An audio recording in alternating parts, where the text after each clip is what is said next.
नमस्कार. न्यूज अनकटमध्ये आपलं स्वागत. पाहूयात ठळक घडामोडी.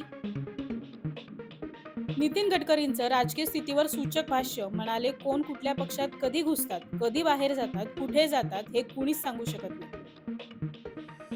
ठाकरे गट महाराष्ट्रात लोकसभेच्या 23 जागा लढवणार. जागा वाटपावर दिल्लीत काँग्रेस पक्षश्रेष्ठींची चर्चा करणार. संजय राऊत यांचं वक्तव्य.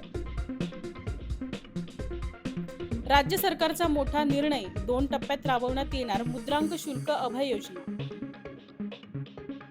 नागपूर जिल्हा बँक घोटाळा प्रकरणात माजी मंत्री सुनील केदारांसह आणखी 6 जण दोषी, इतर 3 निर्दोष. देशात कोरोनाचे 640 नवे रुग्ण, तर केरळमध्ये 265 पॉझिटिव्ह रुग्ण आढळले. नवीन वर्षाआधीच एलपीजी ग्राहकांना मोठी भेट. एलपीजी सिलेंडरच्या दरात कपात. व्यावसायिक एलपीजी सिलेंडर 40 रुपयांनी स्वस्त. पंजाब काँग्रेसमधील दुफळी चव्हाट्यावर. नवज्योत सिंग सिद्धूची हकालपट्टीची मागणी. खासदार निलंबन प्रकरणी विरोधकांचे दिल्लीतील जंतर मंतरवर आंदोलन. यंदाही भारताला ऑस्कर मिळाला नाहीच.